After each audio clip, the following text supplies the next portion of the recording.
Good afternoon all. So in the last class we have covered diagenesis process to understand the abnormal pore pressure due to this process. Okay. So in this we have covered what is the diagenesis process, and in this topic we don't study uh, why diagenesis process results abnormal pore pressure. We simply study what is the diagenesis process. सो मैंने इसमें कुछ point बताए कि डायनेसिस process एक तो आपका non plastic sedimentary आपका नहीं एक प्राइमरी सेडिमेंटेशन के बाद होता है, और ये क्यों होता है जब एक प्रेशर टेम्परेचर और कॉम्पैक्टेशन कंडीशन बदल जाती हैं तो फिजिकल केमिकल चेंज आते हैं सेडिमेंट्स में, तो उस प्रोसेस को कलेक्टिवली आपकी डायनेसिस कहते हैं। ठीक है, और ये मैंने बता दिए थे वॉल्यूम चेंज हो जाएगा और वाटर जनरेशन हो जाएगा या फिर फ्लूइड जनरेशन हो जाएगा। जनरली वॉल्यूम डिक्रीज होता है वाटर और फ्लूइड भी डिक्रीज होता है। ये सारी प्रोसेस है जो आपकी डायनेसिस में आती है। ठीक है, और ये क्या मतलब रिजल्ट क्या देता है कि एक नया मिनरल फॉर्म करता है, साथ ही साथ नया सेडिमेंट फॉर्म करता है और नया वॉल्यूम होता है। ठीक है, ये ये होगी हमारी डायनेसिस प्रोसेस। ठीक है, अब ये कब एबनॉर्मल पोर प्रेशर जनरेट करेगी, ये भी मैंने बताया था कि जब ये एनवायरनमेंट, जब इसका एनवायरनमेंट ऑफशोर एनवायरनमेंट होगा तो ये एबनॉर्मल पोर प्रेशर साथ ही साथ आपका सबनॉर्मल पोर प्रेशर भी बना सकती है। ये दोनों प्रोसेस साइमल्टेनियसली नहीं होंगी, या फिर तो एबनॉर्मल पोर प्रेशर बनाएगी या फिर सबनॉर्मल पोर प्रेशर बनाएगी। ठीक है, तो हमने ये डायनेसिस प्रोसेस में एबनॉर्मल पोर प्रेशर कैसे जनरेट होता है उसके लिए हम तीन मॉडल देखेंगे। पहला मॉडल होगा क्ले में डायनेसिस देखेंगे, सेकंड मॉडल होगा हमने सल्फेट फॉर्मेशन में डायनेसिस देखेंगे, थर्ड मॉडल होगा आपका नहीं जो वोल्केनिक ऐश होती है, जो आपका वोल्केनिक बस्ट होता है उससे जो नहीं है ऐश निकलती है, उसमें नहीं है आपका डायनेसिस प्रोसेस से कैसे एबनॉर्मल पोर प्रेशर फॉर्म होगा वहां देखेंगे। ठीक है, तो हम कहते हैं सेल की डायनेसिस प्रोसेस देखते हैं, तो उसमें कुछ पॉइंट्स जानने वाले हैं वो मैं आपको बताता हूँ। देखो, सेल की डायनेसिस और क्ले की डायनेसिस एक ही बात होती है, और अगर ये क्ले मेराइन एनवायरनमेंट में दैट इज ऑफशोर एनवायरनमेंट में तो ये आपकी हो जाएगी मेनली स्मेक्टाइट, क्योंकि क्ले जो अपने ऑफशोर एनवायरनमेंट में प्रेजेंट होती है तो वो स्मेक्टाइट की फॉर्म में प्रेजेंट होती है, और स्मेक्टाइट में मेनली मोंटमोरोलाइट आपका कंपोनेंट प्रेजेंट रहता है। क्ले के बहुत सारे कंपोनेंट होते हैं, जैसे मोंटमोरोलाइट हो गया, कैल्नाइट हो गया, बेंटोनाइट हो गया, स्मेक्टाइट हो गया, एल्नाइट हो गया। ठीक है, तो जो मेराइन एनवायरनमेंट में क्ले प्रेजेंट रहती है वो इनिशियल सेडिमेंटेशन पे, देखो जब हम नहीं किसी भी सरफेस से सब सरफेस में ड्रिल करते हैं तो जो हमको जो सेडिमेंटेशन उसका मिलता है, जो हम कहते हैं कि नेचुरल सेडिमेंटेशन है, वो एक्चुअली उसका इनिशियल सेडिमेंटेशन होता है। इनिशियल सेडिमेंटेशन मतलब नेचर जब फॉर्म हुआ, मतलब सब सरफेस जब फॉर्म हुआ तब उसमें जो सेडिमेंटेशन हुआ, सेडिमेंट से लेयर्स बनेंगी तो तब उसको इनिशियल सेडिमेंटेशन कहेंगे। और जब नहीं किसी जियोलॉजिकल एक्टिविटी या फिर मैनमेड एक्टिविटी के द्वारा कोई सेडिमेंटेशन द्वारा हो रहा है उसको आप नहीं सेकेंडरी सेडिमेंटेशन या फिर फर्दर सेडिमेंटेशन या फिर पोस्ट सेडिमेंटेशन कहोगे। ठीक है, तो इनिशियल सेडिमेंटेशन के दौरान जो नहीं है ऑफशोर एनवायरनमेंट में जो आपकी क्ले प्रेजेंट होगी वो स्मेक्टाइट होगी, और स्मेक्टाइट में नहीं मेनली मोनोलाइट प्रेजेंट होता है। जब नहीं है स्मेक्टाइट नहीं है डायनेसिस के अंदर में प्रोसेस के अंदर में जाती है तो वो डायनेसिस से फिर बनाती है इल्लाइट, ये भी आपकी क्ले ही होती है। ठीक है, अब स्मेक्टाइट से इल्लाइट कैसे बनेगा वो हम नहीं है ये इसका मॉडल देखेंगे। ठीक है, तो स्मेक्टाइट में नहीं आपकी होती है मोनोलाइट, और जब ये मेराइन एनवायरनमेंट में तो इसमें ऑलमोस्ट 70 to 85% आपका वाटर प्रेजेंट होता है, इसलिए इसको कहते हैं वाटर लविंग, और इसकी स्वेलिंग लैटिस होती है। ठीक है, स्वेलिंग लैटिस मतलब फूली हुई लैटिस होती है। ठीक है, तो ये जो वाटर प्रेजेंट होता है इसमें दो फॉर्म में प्रेजेंट होता है। एक तो नहीं है जैसे आपके लिए लेयर्स है, ठीक है, ये आपकी स्मेक्टाइट की लेयर्स। ठीक है, लेयर्स कह सकते हो, और इनको बोलेंगे क्ले लैटिस या फिर क्ले प्लेटलेट्स। ठीक है, क्ले लैटिस या फिर क्ले प्लेटलेट्स। ठीक है, ये तो आई आपकी स्मेक्टाइट की लेयर्स। ठीक है, इसमें कुछ पोर्स होंगे, फिर लेयर्स होंगी। ठीक है, तो वाटर यहाँ पे दो जगह प्रेजेंट होता है, एक तो आपका नहीं पोर्स में प्रेजेंट होता है और एक आपका प्रियंट होता है स्मेक्टाइट क्ले जो है ना उसकी प्लेटलेट्स के अंदर या फिर क्ले लैटिस के अंदर, ठीक है, इसको हम इंटर वाटर भी कहते हैं, ठीक है। तो स्मेक्टाइट में दो फॉर्म में वाटर प्रियंट होता है कि आपकी पोरस फॉर्म में, पोरस स्पेस में, या फिर आपके क्ले लैटिस में, ठीक है, जब इनिशियल सेडिमेंटेशन के दौरान, ठीक है, ये तो हो गया आपका इनिशियल सेडिमेंटेशन। जब इसमें फर्दर सेडिमेंटेशन होता है, फर्दर सेडिमेंटेशन से क्या होगा कि आपकी कॉम्पैक्टेशन बढ़ेगा due to overburden pressure increase हुआ है और टेम्परेचर इंक्रीज हुआ है फर्दर कॉम्पैक्टेशन से, ठीक है। तो आपके नहीं है जो इसमें जो फ्लूइड है वो इवॉल्व करेगा, एक्सपेंड करेगा, जब नहीं इसका वजन कॉम्पैक्टेशन ज्यादा, ओवरबर्डन प्रेशर ज्यादा लगेगा तो ये लेयर्स कॉम्पैक्ट होगी, जब कॉम्पैक्ट होगी तो ये फ्लूइड निकलेगा इधर से जो पहले इसमें आएगा, यहाँ से भाग जाएगा, ठीक है। तो नहीं जब हम नहीं इनिशियल सेडिमेंटेशन से फर्दर सेडिमेंटेशन में जाते हैं तो नहीं मोनोपोरोलाइट दैट इज स्मेक्टाइट में से परसेंटेज ऑफ वाटर निकलता है, वो अप्रॉक्स अगर इनिशियल सेडिमेंटेशन के तुरंत बाद सेडिमेंटेशन हुआ है that is first post sedimentation, तो उसमें से करीब आपका नहीं है 40 to 45% वाटर निकल जाएगा, तो रेस्ट वाटर कितना होता है 30%। फिर फर्दर सेडिमेंटेशन होगा, फिर और नहीं फ्लूइड निकलेगा, फिर फर्दर ऐसे ही होते होते जब उसकी लास्ट क्ले लैटिस में वाटर पीएंट रहेगा, जब उसकी लास्ट क्ले लैटिस में वाटर पीएंट रहेगा और इसमें से फर्दर सेडिमेंट होगा और ये क्ले लैटिस में से वाटर निकल के पोरस मीडिया में जाएगा तो ये क्ले लैटिस कोलैप्स हो जाएगी, ठीक है, ये क्ले लैटिस कोलैप्स हो जाएगी और आपकी इल्नाइट बना देगी, ठीक है। इस क्ले लैटिस को कोलैप्स होने के लिए आपका नहीं है एल्कलाइन मटेरियल प्रेजेंट होना चाहिए, एल्कलाइन मटेरियल में भी आपका नहीं है पोटेशियम आयन प्रेजेंट होना चाहिए दैट इज K+ आयन। जो आपकी स्मेक्टाइट होती है मेनली एल्कलाइन नेचर की होती है, दैट इज उसमें रिच अमाउंट में कैल्शियम मैग्नीशियम प्रेजेंट होता है और पुअर अमाउंट में आपको पोटेशियम प्रेजेंट होता है। पुअर अमाउंट में भले ही पोटेशियम प्रेजेंट होता है लेकिन प्रेजेंट तो होता है, तो उसकी वजह से हमारा नहीं है स्मेक्टाइट इनलाइट में चेंज हो जाएगा, ठीक है। तो जब नहीं है लास्ट लेयर कोलैप्स होगी और आपकी नहीं है स्मेक्टाइट से इनलाइट बन गया, that is digestion process complete हो गई, तो जो फ्लूइड निकल रहा है अगर वो किसी भी रीजन से लास्ट लेयर से नहीं निकल पाया और आपकी स्मेक्टाइट से इनलाइट तो बन गई लेकिन वो फ्लूइड नहीं निकल पाया, तो फ्लूइड नहीं निकल पाया तो इसका मतलब क्या है कि फ्लूइड उसके अंदर ही ट्रैप्ड रह गया, तो जो भी ओवरबर्डन प्रेशर उस फॉर्मेशन के ऊपर लग रहा है तो वो उस फॉर्मेशन के ऊपर लग रहा है तो वो फ्लूइड को बियर करना पड़ेगा, दैट इज वाटर को बियर करना पड़ेगा, और जब वाटर ओवरबर्डन प्रेशर को बियर करेगा करता रहेगा तो वहां पर एबनॉर्मल पोर प्रेशर बन जाएगा। अब क्यों नहीं निकल पाता वाटर, उसके कई रीजन हो सकते हैं, या तो आपका सॉल्ट डोम, जो हमने प्रीवियस क्लास में पढ़ा था सॉल्ट डोम क्या होता है, सॉल्ट डोम प्रेजेंट हो, कंप्लीट सील प्रेजेंट हो, हेलाइट प्रेजेंट हो, आपका नहीं है कोई भी एवोप्राइट प्रेजेंट हो, जिससे क्या मतलब कोई ऐसा मटेरियल प्रेजेंट हो या फिर कोई ऐसा प्रोसेस हो जाए जिससे फॉर्मेशन आपका कंप्लीटली सील हो जाए और वाटर नहीं निकल पाए, तो एबनॉर्मल पोर प्रेशर जनरेट हो जाएगा आपका इल्नाइट में। जो स्मेक्टाइट से इल्नाइट बनी है वो आपका वाटर वो एबनॉर्मल पोर प्रेशर हो जाएगा। स्मेक्टाइट से इल्नाइट जब बनती है तो नहीं है ये 3 कंडीशन पर डिपेंड करती है, दैट इज डेप्थ, टेम्परेचर और प्रेजेंस ऑफ K+ आयंस। जितनी ज्यादा K+ आयंस होंगे दैट इज पोटेशियम आयन होंगे उतना ही जल्दी आपका नहीं है स्मेक्टाइट इल्नाइट बनेगा, जितनी आपका टेम्परेचर ज्यादा होगा उतनी जल्दी इल्नाइट बनेगा, और डेप्थ टेम्परेचर पर डिपेंड करती है, जितनी नीचे जाती जाएगी उतनी डेप्थ बढ़ती जाएगी, वो टेम्परेचर बढ़ता जाएगा, ठीक है। तो वही सब चीजें मैंने इधर लिखी है, तो एक एक करके उनको देखते हैं, ठीक है। तो डायनेटिक प्रोसेस हम पढ़ चुके हैं। अब देखो जैसे मैंने देखा क्ले में डाइजेशन,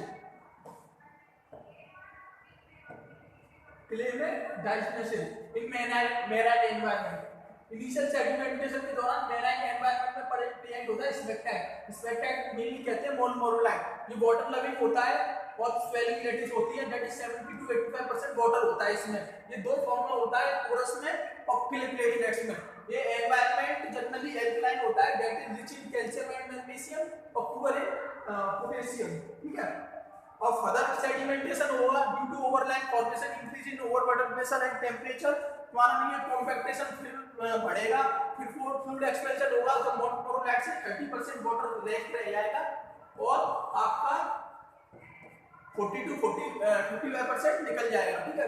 फिर फर्दर सेडिमेंटेशन होगा। जी तो मैंने दो सेडिमेंटेशन की प्रोसेस बता दिया, लेकिन इसके बीच में भी कहीं सेडिमेंटेशन प्रोसेस के अंडर कौन जाएगा, ठीक है।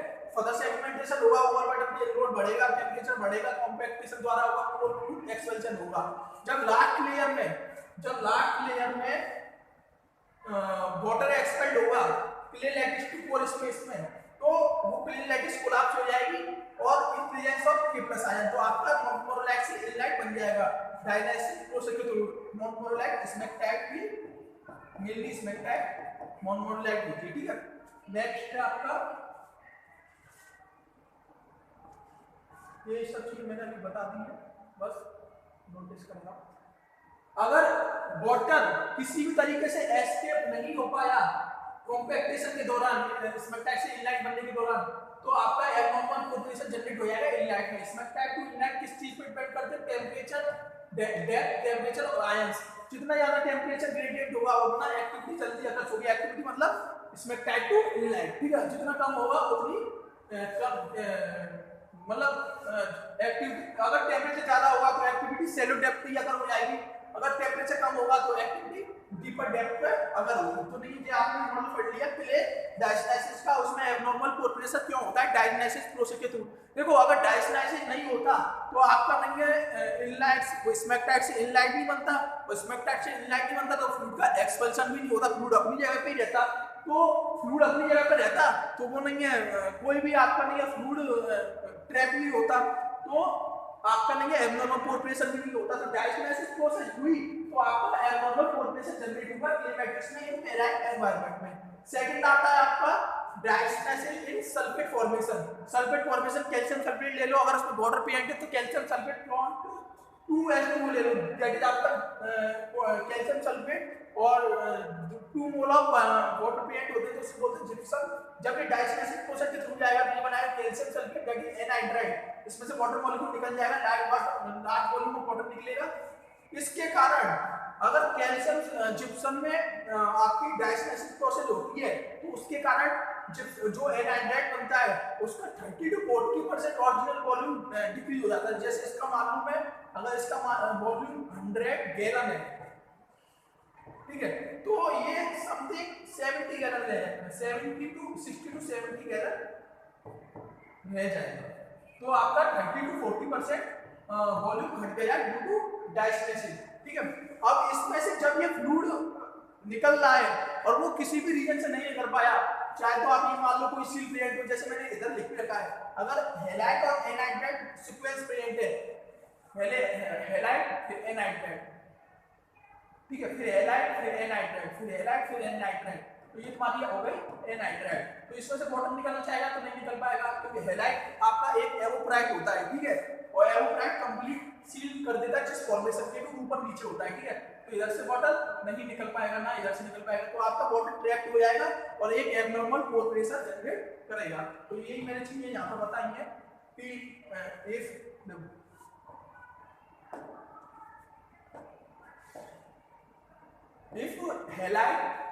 if halide and nitrate sequence and then halide की permeability 0 होती है और water expand नहीं हो पाएगा through it and water trapped halide and nitrate won't be causing abnormal pore pressure in sequence।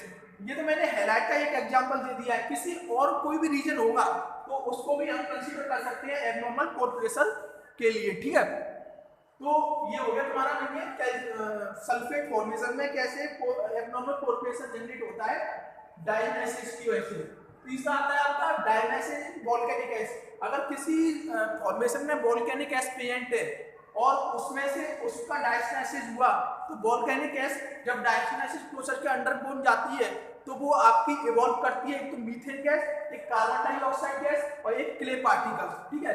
जब मीथेन गैस और कार्बन डाइऑक्साइड गैस जो निकलेगी और वो किसी भी रीजन से ड्यू टू एनी एवोपराइड या फिर परमेबिलिटी जीरो फॉर्मेशन की वजह से अगर वो गैस नहीं निकल पाई तो वो आपकी एक एब्नॉर्मल पोर प्रेशर जनरेट करेगी और साथ के साथ क्योंकि डेंसिटी ऑफ गैस लो होती है तो वो नहीं है फॉर्मेशन के जैसे मेरे नहीं है, ये एक नहीं है एंटी फिनाइल फॉर्मेशन है, इसमें नहीं है तुम्हारे नीचे वाटर है, बीच में ऑयल है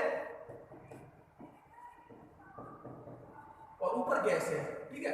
अब इसमें वोल्केनिक एक्सपेरिएंट है, मान लो यहाँ पर पेरेंट है, इसमें से गैस निकली ऊपर जाएगी, अब ये गैस ट्रैप्ड हो गई, इसमें से नहीं निकल पा रही, तो ओवरबर्डन प्रेशर जितना ही बियर करना पड़ेगा ना वो गैस को करना पड़ेगा, तो gas overburden abnormal pore pressure की तरह बिहेव करेगी। ठीक है, तो मैंने ये चीजें इधर मेंशन करी है कि डायग्नोसिस ऑफ वोल्केनिक है, वोल्केनिक एसिड का जब डायग्नोसिस होता है तो clay minerals plus methane plus carbon dioxide देती है। अगर कोई भी मिनरल वोल्केनिक गैस कंटेन करता है तो वो एब्नॉर्मल प्रेशर जोन बना देगा, क्योंकि गैस ट्रैप्ड हो जाएगी ड्यू टू या तो परमिटिविटी जीरो हो सकती है या फिर लो डेंसिटी फ्लूइड है गैस। जब लो डेंसिटी फ्लूइड है तो नहीं है वो उसमें ट्रैप रह गया तो सारा प्रेशर उसी को बियर करना पड़ेगा गैस को, तो वो आपकी एब्नॉर्मल कोर प्रेशर जनरेट करेगी। और एक ये मतलब क्या कह सकते हैं, मतलब एक स्टेटमेंट भी है कि जब कोई आपका परमेबल फॉर्मेशन होता है और उसमें डिफरेंट डेंसिटी के फ्लूइड होते हैं, जैसे ऑयल, वाटर, ऑयल और गैस, तो नहीं है वाटर, ऑयल और गैस की तीनों की डिफरेंट परमेबिलिटी है, डिफरेंट स्पेसिफिक ग्रेविटी है, डेंसिटी है, तो गैस की सबसे कम तो गैस ऊपर, ऑयल बीच में और वाटर नीचे। ठीक है, तो नहीं है अगर ये परमेबल फॉर्मेशन है तो किसके लिए परमेबिलिटी सबसे पहले होगी, ऑयल और वाटर के लिए, तो गैस तो ट्रैप की ट्रैप रही, तो नहीं गैस को सारा प्रेशर बियर करना पड़ेगा, तो गैस एक जब आप यहाँ से ड्रिल करोगे तो आपको हाइड्रोस्टेटिक प्रेशर के बराबर प्रेशर ना मिलके उससे ज्यादा मिलेगा, तो गैस हमेशा आपका एब्नॉर्मल कोर प्रेशर बनाती है। और अगर ये नहीं है परमेबल फॉर्मेशन ना होकर नॉन परमेबल फॉर्मेशन या इम्परमेबल फॉर्मेशन हुआ, तो जो आपका नहीं गैस का नहीं है एब्नॉर्मल कोर प्रेशर है वही आप मतलब उससे ज्यादा है, मतलब वैसा ही एब्नॉर्मल कोर प्रेशर आपका ऑयल और वाटर में हो जाएगा, not equal to gas, but अपने जो यहाँ पर हाइड्रोस्टेटिक प्रेशर होना चाहिए था ऑयल और वाटर की डेप्थ पे वो उससे ज्यादा बिहेव करेगा अगर ये नॉन परमेबल हुई। परमेबल हुई तो ये ऑयल और वाटर के लिए तो नॉर्मल कोर प्रेशर हो जाएगा, लेकिन गैस के लिए आपका एब्नॉर्मल कोर प्रेशर ही रहेगा। तो मैंने ये स्टेटमेंट इधर लिखा भी है कि whenever there is a permeable formation but contain different density of fluid, different density मतलब gas or water, in which above fluid is not permeable, that is gas is not permeable, ठीक है, जैसे sandstone reservoir में होता है, then it become overpressure or abnormal core pressure at the top because whole overburden pressure is supported by above fluid, that is above fluid कौन है, that is gas। ठीक है, तो आपके लिए डायग्नोसिस प्रोसेस मैंने बता दी, डायग्नोसिस प्रोसेस से क्यों एब्नॉर्मल प्रेशर होता है वो मैंने बता दिया, उसके हमने 3 मॉडल पढ़ लिए और साथ ही साथ मैंने ये बता दिया कि किस एनवायरनमेंट में डायग्नोसिस आपकी एब्नॉर्मल कोर प्रेशर बनाती है। ठीक है, हमने ये 2 चीजें पढ़ ली, एब्नॉर्मल कोर प्रेशर के इफेक्ट में जो प्रोसेस होती है उसमें 2 चीजें पढ़ ली, एक तो डिपोजिशनल प्रोसेस जिसमें आया था आपका अंडर कॉम्पैक्टेशन ऑफ सेल और ये डायग्नोसिस वो एवोप्राइड, और फिर हमने पढ़ी डायलेटिक, डायलेटिक में नहीं है हमने पढ़ लिया क्ले का डायग्नोसिस, वोल्केनिक एसिड का डायग्नोसिस और सल्फेट फॉर्मेशन का डायग्नोसिस। थर्ड आपकी प्रोसेस आती है टेक्टोनिक इफेक्ट। ठीक है, तो टेक्टोनिक इफेक्ट क्या है,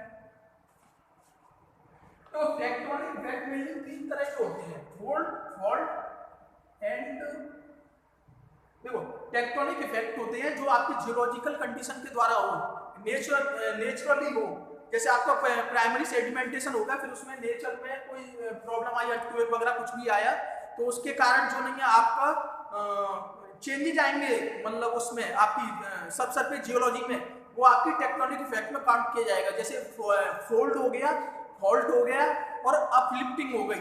अब फोल्ड, फॉल्ट और अपलिफ्टिंग क्या होती है पहले हम ये देखेंगे और फिर ये एब्नॉर्मल कोर प्रेशर कैसे जनरेट करते हैं वो देखेंगे।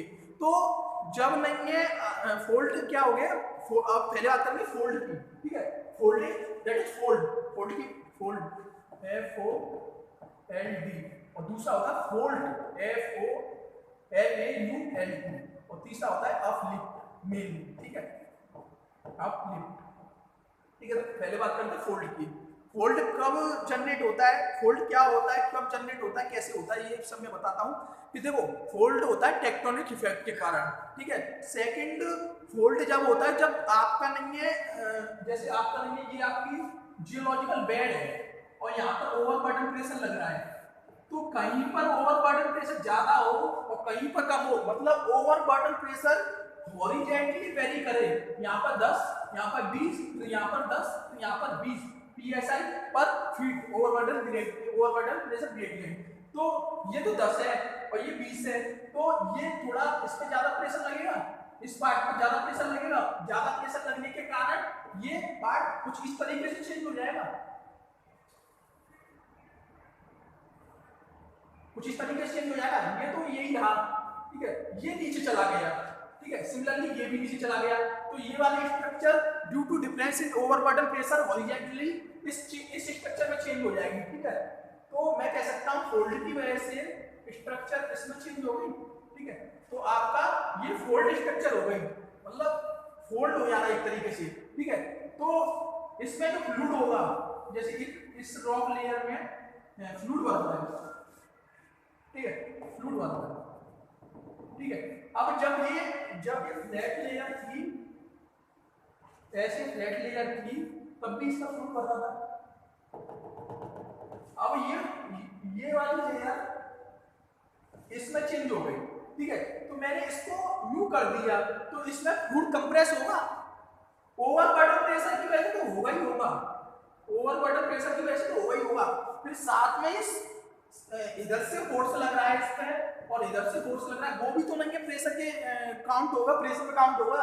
तो इसमें नहीं है, वर्टिकली तो ओवरबर्डन प्रेशर लगता ही लगता है, साथ में इसमें हॉरिजॉन्टली टेक्टोनिक स्ट्रेस और लगता है, क्योंकि मैंने इस लेयर को इस तरीके से, जैसे ये लेयर है तो मैं इसको इस तरीके से मोड़ूंगा, तो इधर से भी प्रेशर लगाना पड़ेगा, इधर से भी प्रेशर लगाना पड़ेगा। तो नहीं है, फोल्ड में कहां से प्रेशर लग रहा है, एक तो सरफेस वर्टिकली लग रहा है और एक हॉरिजॉन्टली टेक्टोनिक स्ट्रेस लग रहा है। तो इसमें जो प्रेशर होगा वो आपका जो प्रेशर होगा उसको काउंटर करने के लिए फ्लूइड निकलने की कोशिश करेगा। अगर फ्लूइड क्यों निकलने की कोशिश करेगा, ये एक तो बैक कॉम्पैक्टेड हो जाए प्रेशर की वजह से, और एक आपका इसमें से क्या कहते हैं एब्नॉर्मल पोर प्रेशर नहीं बने।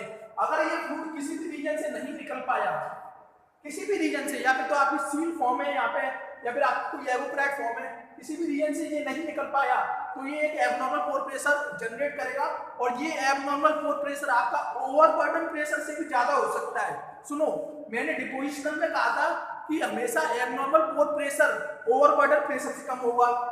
मैंने फिर डायनेमेटिक में कहा था, सॉरी एवोप्राइट में कहा था कि ओवरबर्डन प्रेशर आपका नहीं है, एबनॉर्मल पोर प्रेशर के बराबर हो सकता है। और इसमें कह रहा हूं मैं कि आपका एबनॉर्मल पोर प्रेशर नहीं है, ओवरबर्डन प्रेशर से भी ज्यादा हो सकता है। क्यों हो सकता है? क्योंकि ये देखो ओवरबर्डन प्रेशर तो लग ही रहा है, साथ ही साथ हॉरिजॉन्टल टेक्टोनिक स्ट्रेस भी लग रहा है। तो दिस प्लस दिस, मान लो ये वन और इस पर लग रहा है, ये वन भी लग रहा है, ये वन भी लग रहा है, तो इसका हो गया 2। तो ये 1 से ग्रेटर भी होगा, तो नहीं है इसका जो एबनॉर्मल पोर प्रेशर आएगा ड्यू टू फोल्ड, वो आपका नहीं है क्या कहते हैं ओवरबर्डन प्रेशर से भी ज्यादा हो जाएगा। तो मैंने आपको बता दिया फोल्ड क्या होता है, मैंने आपको बता दिया फोल्ड से एबनॉर्मल प्रेशर कैसे होता है, और फोल्ड का एबनॉर्मल प्रेशर और ओवरबर्डन प्रेशर में क्या आपके नहीं है रिलेशन होता है, ठीक है। तो ये चीजें मैंने यहाँ पर लिखी है, one by one in point को नहीं कंसीडर करते हैं। फोल्डिंग क्या होती है? Due to tectonic compression of geological basin. जैसे ये मैंने ये ऐसी सरफेस थी, तो इस पे कंप्रेशन लगा, दैट इज मैंने लगाया भी है, ओवरबर्डन प्रेशर लगा, तो यहाँ पर ओवरबर्डन प्रेशर लग रहा है वो नॉर्मल है, ठीक है। और यहाँ पर जो बीच में लग रहा है वो ओवरबर्डन प्रेशर इस पॉइंट पर इंक्रीज हो गया, इस पॉइंट पर भी इस पॉइंट पर प्रेशर डिक्रीज है, इस पॉइंट पर फिर प्रेशर इंक्रीज हो गया, तो ठीक है। तो ये लेयर ऐसे चेंज हो गई जहां पर प्रेशर इंक्रीज है, ठीक है। तो ये लेयर इस लेयर में चेंज हो गई, ठीक है। तो हॉरिजॉन्टल जब देखिए due to variation in overburden pressure horizontally direction, तब आपका फोल्ड बनता है, साथ ही साथ आपका हॉरिजॉन्टल टेक्टोनिक स्ट्रेस लगता है by due to generation of folding. जब फोल्डिंग जनरेट होगी, ये लेयर इसमें कन्वर्ट होगी, ये वाली लेयर इसमें कन्वर्ट होगी, तो मेरे को इधर से फोर्स प्रेशर लगाना पड़ेगा ना, तो नहीं आपका एक हॉरिजॉन्टल टेक्टोनिक स्ट्रेस भी लगता है, ठीक है। फिर आपकी नहीं है ड्यू टू दिस फोल्डिंग की वजह से पोर फ्लूइड उसमें से निकलना चाहेगा, परफेक्ट कॉम्पैक्टेशन बनाने के लिए और नॉर्मल प्रेशर जोन बनाने के लिए। अगर if fluid if fluid not expelled due to any reason, then abnormal pore pressure generate होगा। ठीक है, एब्नॉर्मल pore pressure जनरेट होगा और मैग्नीट्यूड आपका ज्यादा हो जाएगा एब्नॉर्मल pore pressure का ओवरबर्डन प्रेशर के due to additional tectonic horizontal stress. ठीक है, तो आपका नहीं है, ये हो गया फोल्ड की वजह से फोल्ड एक नहीं है आपका, नहीं है क्या कहते हैं ये फोल्ड आपका नहीं है, एक टेक्टोनिक एक्टिविटी है और इससे नहीं है कैसे ओवरबर्डन प्रेशर फॉर्म होता है वो मैंने आपको बता दिया और ये कितना मैग्नीट्यूड होता है और एब्नॉर्मल पोर प्रेशर का वो मैंने आपको बता दिया। फिर आती है फोल्डिंग भी आपकी एक फोल्डिंग के बारे में सुन लीजिए। फोल्डिंग भी आपकी एक टेक्टोनिक एक्टिविटी होती है। फोल्डिंग में क्या होता है, जो लेयर होती है ना, जैसे कोई लेयर है बेड, ये क्या है टूट जाएगी तो या फिर तो ये डाउनवर्ड मूव कर जाएगी, ठीक है, या फिर ये अपवर्ड मूव कर जाएगी, या फिर नहीं है कोई भी, जैसे कि पेन है और इसको मैं बीच में से तोड़ दूं और इसको ट्विस्ट कर दूं तो मतलब ये इस डायरेक्शन में रोटेट हो जाए और ये इस डायरेक्शन में रोटेट हो जाए। तो जब कोई जियोलॉजिक सेडिमेंट्री रॉक लेयर या फिर सेडिमेंट्री रॉक बेड टूट जाता है और अपवर्ड मूव कर जाए या फिर डाउनवर्ड मूव कर जाए या फिर वो ट्विस्ट हो जाए तो उसको कहते हैं हम फोल्ड। और फोल्ड के कारण एब्नॉर्मल पोर प्रेशर कैसे आता है कि जैसे ये लेयर है और इसमें फोल्ड हुआ तो ये ऐसे हो गए और इसके बीच में जो प्लेन है उसको हम बोलते हैं फोल्ड प्लेन। ठीक है, ये एक लेयर की स्टेप पर तो इसमें से ये ब्रेक हुई तो ये नीचे डाउनवर्ड मूव कर गई और ये जो दोनों को मिला के रखता है इसको बोलते हैं फोल्ड प्लेन। ठीक है, अब अगर ये फोल्ड प्लेन सील्ड है, सील्ड फॉर्मेशन है तो ना तो ये इसमें से फ्लूइड निकलने देगा ना इसमें से फ्लूइड निकलने देगा और ओवरबर्डन प्रेशर लगी रहा है तो नहीं फ्लूइड ट्रैप्ड हो गया इसके अंदर तो एब्नॉर्मल पोर प्रेशर जनरेट होगा।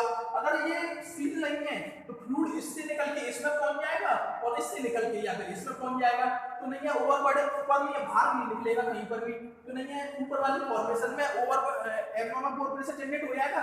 और दो रीजन हो गए एब्नॉर्मल पोर प्रेशर जनरेट होने के।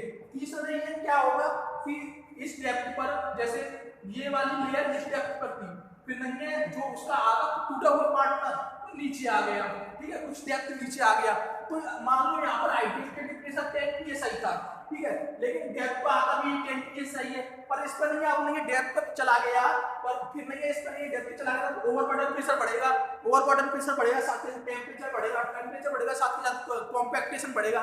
तो ये तीनों चीजें किस तरह रिएक्ट करती हैं, ये तीनों चीजें इसको overburden abnormal pore pressure generate कर देगी। मतलब डेप्थ पे जाने पर नहीं है इसमें था तो 10 psi का नॉर्मल प्रेशर था पर ये डेप्थ पे चला गया तो इसमें ओवरबर्डन प्रेशर टेम्परेचर कॉम्पैक्टेशन बढ़ गया तो ये आपका अंडर कॉम्पैक्टेशन चला जाएगा और अंडर कॉम्पैक्टेशन आपका एब्नॉर्मल पोर प्रेशर जनरेशन करेगी। तो मैंने आपको बता दिया फोल्ड क्या होता है, मैंने आपको बता दिया फोल्ड में नहीं है एब्नॉर्मल पोर प्रेशर किन किन रीजन से होता है, ठीक है, और यही मैंने इसमें लिखा है तो वन बाय वन पॉइंट को कंसीडर करेंगे। ठीक है, तो फोल्ड क्या होता है, एक टेक्टोनिक एक्टिविटी, ठीक है, कैसे होती है जब सेडिमेंट्री बेड ब्रेक हो जाता है और एक उसका लिम्ब जैसे एक रॉक है और ये ब्रेक हो गया तो ये दो पार्ट में डिवाइड हो गया तो मैं बोल सकता हूँ अपर लिम्ब और लोअर लिम्ब या फिर अपर फॉर्मेशन अपर जॉन और लोअर जॉन, ठीक है, और इनके बीच में जो जॉन होता है उसको बोलते हैं फोल्ड प्लेन। ठीक है, तो जब नहीं है एक या तो लिम्ब जॉन मूव कर जाए अप या फिर मूव कर जाए डाउन या फिर ट्विस्ट हो जाए, ठीक है, ट्विस्ट क्या ये इस डायरेक्शन में मूव कर जाए और ये इस डायरेक्शन में मूव कर जाए, ठीक है, तो ये हो गए आपके फोल्ड। अब क्या होता है एब्नॉर्मल पोर प्रेशर, इसमें कैसे होता है, तो फोल्ड प्लेन जब नहीं है सील होता है तो नहीं है ये नहीं फ्लूइड को एक्सपेक्ट नहीं कर पाता और ओवर प्रेशर जोन बना देता है।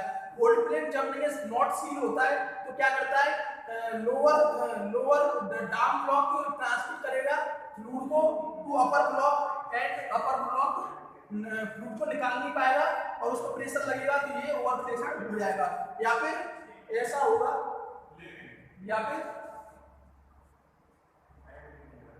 या फिर ऐसा होगा कि जो ब्लोअर ब्लॉक है ना वो सब्जेक्टेड टू टेम्परेचर भाई अपनी डेप्थ से नीचे आ गया, अपनी डेप्थ तो नॉर्मल प्रेशर था नीचे आ गया तो ये नॉर्मल हो जाएगा उसका ओवरबर्डन प्रेशर टेम्परेचर कॉम्पैक्टेशन से पड़ेगा तो वो एक ओवर प्रेशर जोन बना देगा। और rate of sedimentation in the down block, rate of sedimentation that is compaction increase हो जाएगी इस ब्लॉक में, तो वो एक अंडर कॉम्पैक्टेशन के अंदर चला जाएगा और ओवर प्रेशर जोन बना देगा। तो आपके टेक्टोनिक इफेक्ट में दो इफेक्ट हो गए, एक तो आपका हो गया फोल्ड और एक आपका हो गया फॉल्ट। तीसरा आता है आपका अपलिफ्ट। अपलिफ्ट में क्या होता है, देखो अपलिफ्ट में क्या होता है, तो अपलिफ्ट क्या होता है, जैसे मेरा एक नहीं है अब सेडिमेंट ब्लॉक बेड है, ठीक है, ये है डेप्थ, ये सरफेस और इस सरफेस से 5000 फीट की डेप्थ पर, ठीक है। तो इसमें नहीं है, इसका हाइड्रोस्टेटिक प्रेशर है 5000 psi, ठीक है, और ये यहाँ पर नॉर्मल कोर प्रेशर है, ठीक है। अब ये किसी भी जियोलॉजिकल एक्टिविटी के कारण इसका कुछ पार्ट 2000 फीट पे चला गया, ठीक है, 2000 फीट पे चला गया, तो अभी भी इसमें जो फ्लूइड है उसका प्रेशर क्या है 5000 psi, लेकिन हाइड्रोस्टेटिक प्रेशर 2000 psi फीट पे कितना आएगा 2000 psi। तो जो यहाँ पर जो रॉक लेयर पे होगी उसके कंपैरिजन में ये 5000 ज्यादा रहेगा, तो मैं कह सकता हूँ ये एब्नॉर्मल कोर प्रेशर जोन है।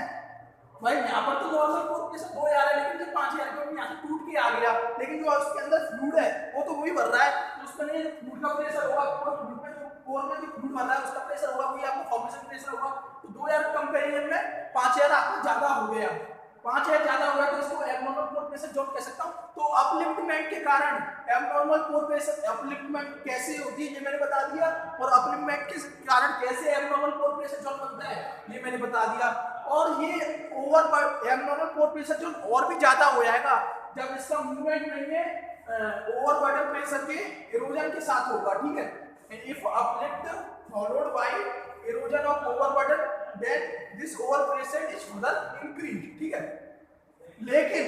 लेकिन इसको हम generally abnormal pore pressure zone नहीं मानते, क्योंकि ऊपर जाने के साथ साथ आपका टेम्परेचर डिक्रीज हुआ है, आपका नहीं है ओवरबर्डन प्रेशर डिक्रीज हुआ है, आपका कॉम्पैक्टेशन डिक्रीज हुआ है, तो जो 5000 psi प्रेशर निकला है आपका वो आपको नहीं है ये चीजें काउंटर कर देंगी और वास्तव में इसको 2000 के नियर ले जाएंगी। पर ये नहीं है, इनिशियली तो ये नहीं है आपका एब्नॉर्मल कोर प्रेशर जोन में आता है, लेकिन by the duration of time increasing ये आपका एब्नॉर्मल कोर प्रेशर में नहीं रहता। तो टेक्टोनिक एक्टिविटी के कारण, टेक्टोनिक इफेक्ट के कारण जो भी एब्नॉर्मल कोर प्रेशर जोन बनते हैं वो मैंने आपको बता दिए, डिपोजिशनल के कारण बता दिए, डायनेमिक के कारण बता दिए, आपके दो बचे स्ट्रक्चर इफेक्ट के कारण और मैकेनिकल इफेक्ट के कारण, ये हमने नेक्स्ट क्लास में पढ़ेंगे। और इनमें कोई न्यूमेरिकल पार्ट नहीं है, थ्योरी है, सीधा क्वेश्चन आता है गेट में कि कैसे क्या होता है, कौन सा रीजन किस तरीके से नहीं है ओवरबर्डन प्रेशर, 4 ऑप्शन दे देगा आपको और आपको टिक लगाना पड़ेगा, ठीक है। तो आपका यहाँ पे कंप्लीट हो गया। नेक्स्ट क्लास में हम देखेंगे स्ट्रक्चर इफेक्ट, स्ट्रक्चरल इफेक्ट, इसमें आपका नहीं आता है रिजर्वायर की स्ट्रक्चर का इफेक्ट या फिर पीजोमेट्रिक फ्लूइड लेवल, और नेक्स्ट आता है आपका मैकेनिकल इफेक्ट, ये हम अगली क्लास में कवर कर लेंगे। तो आपका कोर प्रेशर कंप्लीट हो जाएगा, फिर हम स्टार्ट करेंगे पेल प्लानिंग। Thank you.